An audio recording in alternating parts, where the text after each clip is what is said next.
Ces murs sont un héritage de l'histoire horticole de Montreuil.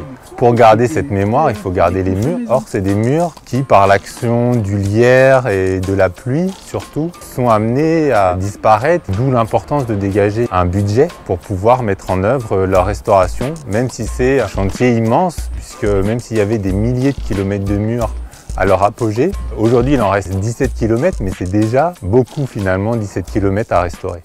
Jusqu'à il y a peu, beaucoup de parcelles étaient utilisées comme des lieux de dépôt de déchets sauvages. Et donc une des premières actions, c'est déjà de les nettoyer et ensuite de les remettre en valeur pour permettre l'accueil du public et la déambulation dans le site. Il y avait déjà eu un travail réalisé qui avait abouti au plan guide sur les murs à pêche avec une charte.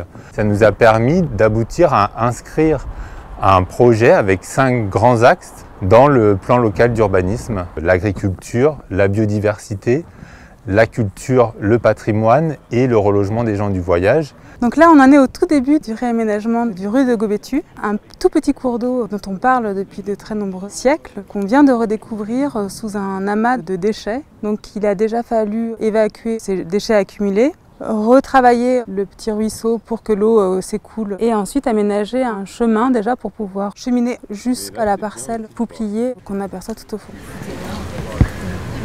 On a aussi la restauration des murs à pêche avec des chantiers assez spécifiques puisqu'ils mêlent chantier de bénévoles, chantier d'insertion, chantier de professionnels, formation aux techniques anciennes de restauration. On a un partenariat avec le laboratoire de recherche des monuments historiques. Il y a différents types d'enduits qui ont été appliqués et dont on va voir l'évolution sur une dizaine d'années, selon leur composition, s'ils ont plus ou moins de sable, de terre. L'entrée de la parcelle du 77 rue Pierre de Montreuil, un mur sera démoli et transformé en un mur en bois avec une entrée ajourée qui permettra en fait de voir les parcelles des murs à pêche depuis la rue. Là, on est en présence d'un puits mitoyen restauré entre 2017 et 2019 qui servait à 2 parcelles mitoyennes qui permet de voir déjà la nappe phréatique. Les horticulteurs puisaient l'eau pour arroser leurs parcelles.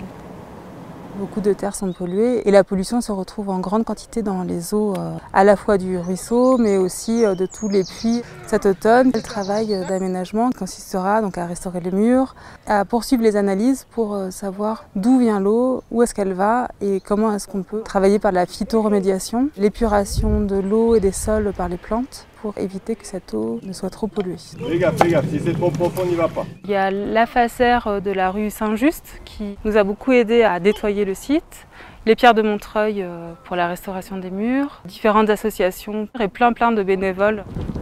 Le projet est financé par l'Europe par le biais du FEDER, l'Agence de l'eau pour toutes les questions autour du rue Gobettu, le Fonds d'investissement métropolitain et le fonds de dotation solidaire de Montreuil. Et bien sûr une participation financière de la ville. Aux Journées du patrimoine, on va en profiter pour signer avec le département de la Seine-Saint-Denis une convention de gestion foncière qui va permettre à la ville de gérer les terrains qui appartiennent au département et qui sont assez nombreux et importants, qui vont permettre notamment de développer les projets de micro-fermes urbaines et des sentiers de la biodiversité.